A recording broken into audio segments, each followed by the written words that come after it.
Solasta 2 is releasing on early access on March 12th. The combat is great, the world is beautiful, and the cinematics are genuinely ambitious. So why am I not ready to tell you to buy it yet?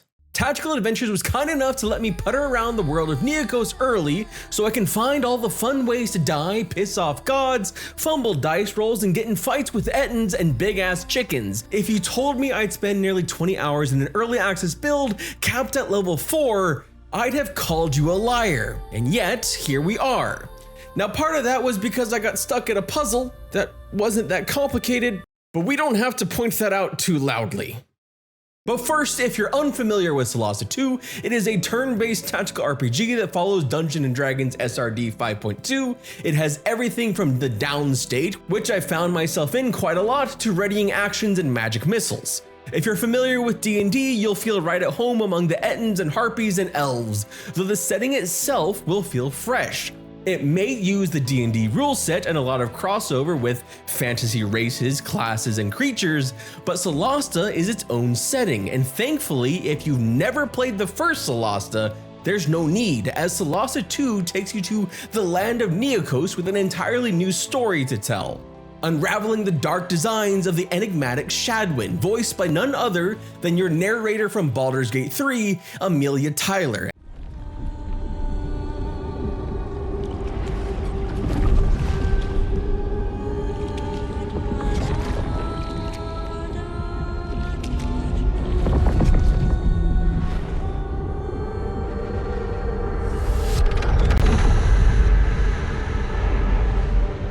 Who are you then, strangers? There is something about you. Don't fool yourselves. You cannot stop me. No one can.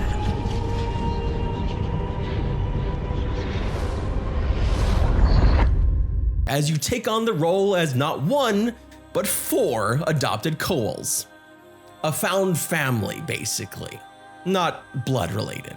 Let's start with the most important thing you need to know up front, with level 4 being the max in early access and not even the full Act 1 in early access, with roughly about 10 to 15 hours of the game.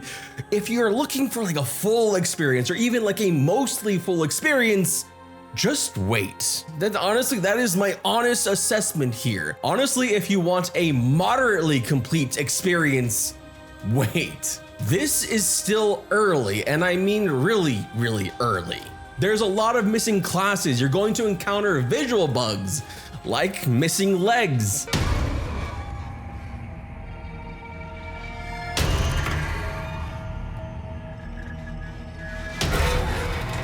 This was horrifying.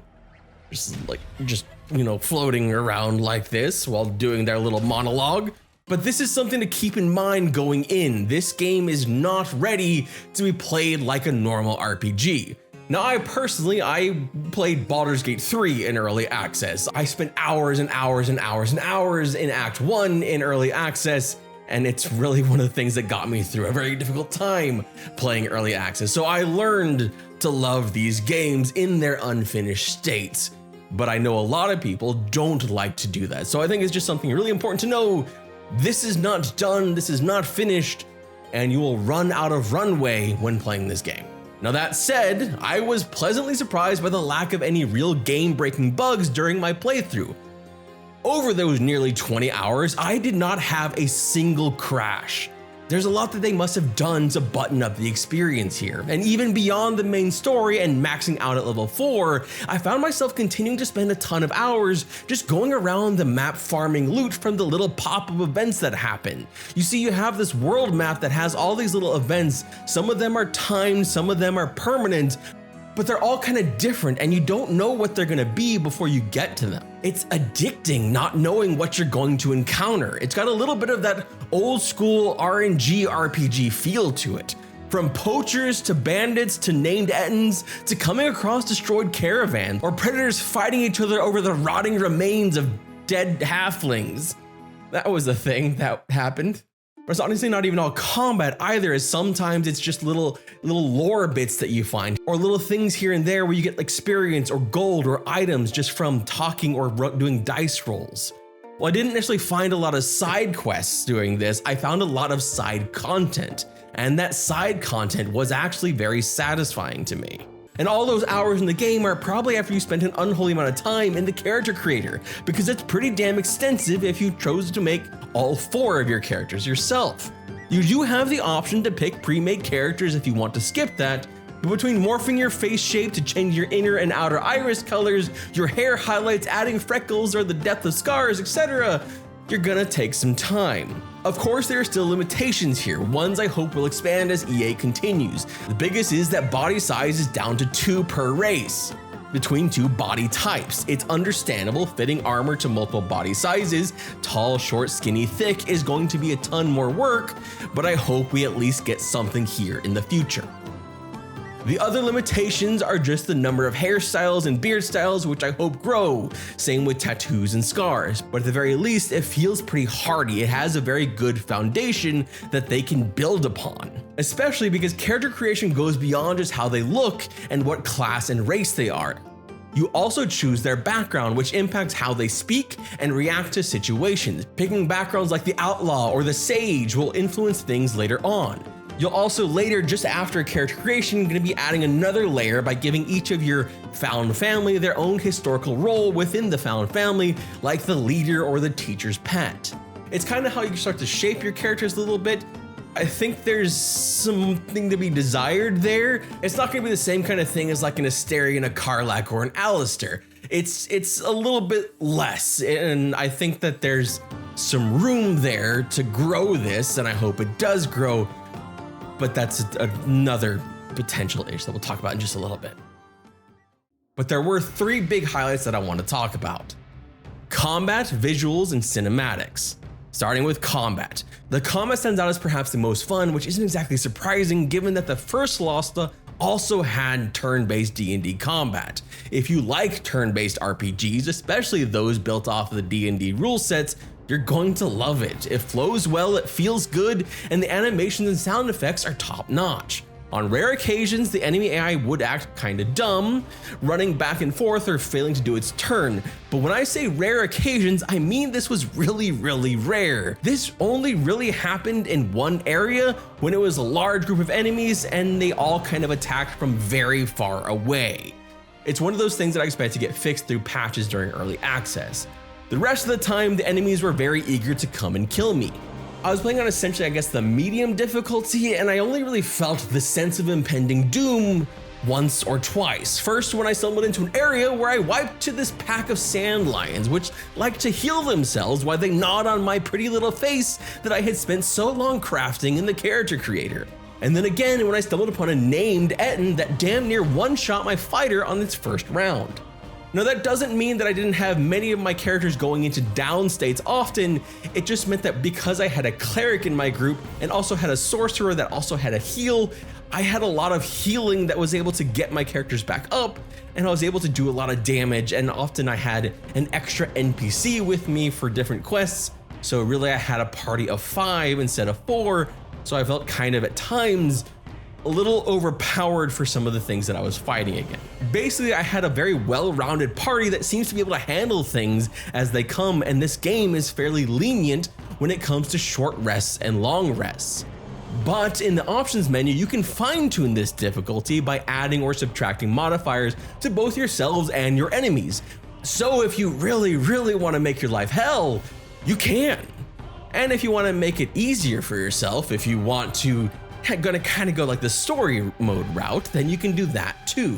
You can lower the modifiers for yourself and raise them for your enemies, or you can switch it the other way around. There's also one other option that I personally loved and used that I'm sure is gonna be controversial, but they have the option to turn off encumbrance. And as someone that hates encumbrance and doesn't like to play the inventory minigame of swapping items between one character to the next character and dealing with all that shit, I loved it so much. I loved being able to just turn that crap off. It is an option, you do not have to use it, but I loved using it, and I used the hell out of that as soon as I found out that it was an option. But, like I said, it is an option, so if you want to weigh yourself down with all the hordes of axes and clubs and chainmail shirts that you find on your adventures between yourself and going back into town, you're more than welcome to. You can leave it off. Next thing I want to highlight though is the visuals. For visuals, I wanted to separate them from the cinematics specifically because I really think Solasta 2 has done a splendid job in crafting a world that looks lived in and exciting across the board. The draw distances in some places are fantastic, and there's just a ton of atmosphere. Enemy NPC models are beautifully handcrafted, as are the weapons and armor and spell effects. Stuff like using light sources in dark areas really creates this creepy atmosphere that not all isometric RPGs get right. The lighting especially, I think, does a really good job throughout the game. It just looks good whether you're zoomed out or zoomed in. I found myself really impressed at every stage here. Everything feels like these handcrafted set pieces. Now, I would say that these set pieces often feel kind of small, but they do feel good. Cinematics are a huge step for tactical adventures, and you can see where they really tried to push things forward, even if at times the results can be mixed.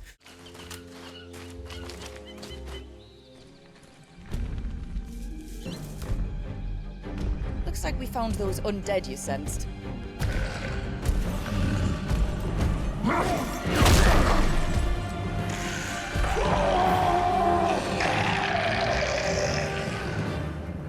And an Etin. The giant legless teleporting elephant in the room is that there are often issues with the camera work and the clipping, and yes, teleporting legless characters. It doesn't happen in every scene, but it's enough to be distracting. But when the scenes do work, they're great, on par with the best RPGs out there for cinematics, which makes me excited for where this is going over the next year or so as they tune it up. I also did notice that the lip flaps and body movements were at times noticeably better for your title characters, that is the Miss Devora Wild and Mr. Ben-Star characters, while your own characters and the other NPCs seem to suffer a bit more. I don't know if this is due to like having more performance capture or not, but it did catch my eye. That said, I loved it. I loved these cinematics. They pulled me into the game. They pulled me into the story. Those cinematics are what sold the story to me. They made me care about characters. They made me want to know more about this story. When I go back to older RPGs, I miss cinematics like this dearly. Even going back to, say, Divinity Original Sin 2 recently, I so sincerely miss seeing cinematics like what Solasta 2 is displaying here. There's some really good camera work being displayed, different shots that keep you engaged, not just static face-on shots. They're being ambitious, and I loved it. But I think that brings me to a place where I think they could have been more ambitious, and maybe a place where over early access, I hope they can punch up that ambition a little bit. And that place is character choice. Because you play 4 created characters instead of 1 character who picks up companions, you're often presented with multiple dialogue options for your 4 characters. This seems really cool on its face, and I would love to see this in more games. I would love to see this, say, like in Divinity, but in reality, more often than not, those options aren't initially options, and they're more like just a list of things that you'll be clicking off. There are a few exceptions to this, but usually, like each option, they don't actually react to each other, and the order doesn't matter that you click them in. This was my biggest issue with depth, and while I understand the limitations of this team being about 20 to 30 people versus like say Baldur's Gate 3, which was 300 to 400 people, at a certain point this is where it starts to lose some of that immersion, to the point where even playing those 4 characters, it feels kind of isolated. You're presented with these 4 things, but it feels like an illusion of choice because they're not actually choices. This carries over into a general feeling of limited choice that often makes you feel like you're witnessing a story play out rather than influencing the story with your decisions. Now, that's not to say that there isn't any decision making. For example, there was a section where I had a couple different choices. I could try to persuade with one of my characters using his occultist background and his charisma. I could intimidate with another character, or I could screw it all and just straight up attack and kill everybody. By using the persuasion occultist background, I not only avoided combat with the would-be monsters, but I also gained an item, some faction gain, and a little text line about avoiding combat from an NPC paladin companion that I was with that I otherwise wouldn't have gotten if I'd gone in sword swinging. This is a place where things branched a little bit. Now, of course, with that decision, I accidentally started combat immediately after convincing them not to fight me by stealing 2 gold. It's the thought that counts. But this is where I also have to point out that this is early access and this is very early in the game, so I don't know how much choice we get later on.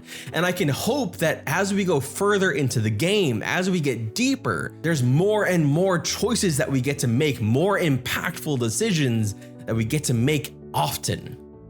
Now, because inevitably Solasta 2 is going to be linked to Baldur's Gate 3, we need to talk a little bit about the game's tone and how it differs from Baldur's Gate 3, even if Tactical Adventures probably doesn't really want to be compared to that behemoth of a game, given the massive difference in team sizes and budgets.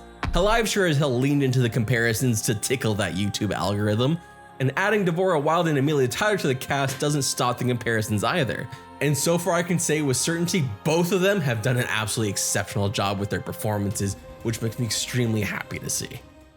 Tonally though, the game feels a bit safer and younger than a game like Baldur's Gate 3. As I wound my way through the game, I got this feeling I was reading a PG-13 fantasy novel that was very heavy on fantasy. A lot of very thick fantasy terms. At times, there seems to be a lack of some of the bite that I personally like, but that you might not like. And honestly, that need for bite might just be because I'm a little bit broken and have a lot of trauma as a child. But you know, it's fine. I have a therapist. Sure, there was cursing and blood and death, but don't go expecting bears and vampires and caustic wit and sarcasm is what I'm trying to get at here. Though I do have to say, this passing moment made me chuckle. Look, a corpse. What makes you think he's dead? What was he doing here? Perhaps they were. The last thing I want to point out here as we wrap this up is that the game isn't just storytelling, map traversal, and combat. The EA also presented us puzzles to solve, bringing out constellations and putting together different keystones. It wasn't earth-shattering by any means, but it did break from the constant combat. And the way the puzzle was handled was pretty cool and interesting. And it stumped me a little bit, I'll admit. In general, I would say if you like early access games, if you're okay with early access games, and you want to kind of engage with this game as it's being developed, definitely go and play it. I had a lot of fun playing it. And the fact that I played this game for nearly 20 hours and had no crashes is pretty kind of spectacular to me. I had no like game-breaking bugs or anything like that, so I was really impressed by that, but I also saw the limitations of how much content is not there. And I don't know what their cadence is gonna be like for how often content is gonna be coming out and what to kind of expect going forward through this early access stages for this game. I had a lot of fun, I'm gonna continue to have fun, and I'll be playing this as new updates come out. But I just want to kind of put this out there. The game is 100% in a playable state. It is just a very small slice of that game. So just something to keep in mind. And there's also like if the classes that you want aren't there, or if the races that you want aren't there, you know, and if you want to like play the whole story from start to finish, it's something to consider. My name is Red Flynn. Thank you so much for watching, and thank you to Tactical Adventures and thank you to Kepler Interactive for letting someone like myself play the game early and actually get to see and make a video like this. I hope you have an absolutely wonderful day, and I will see you all again soon.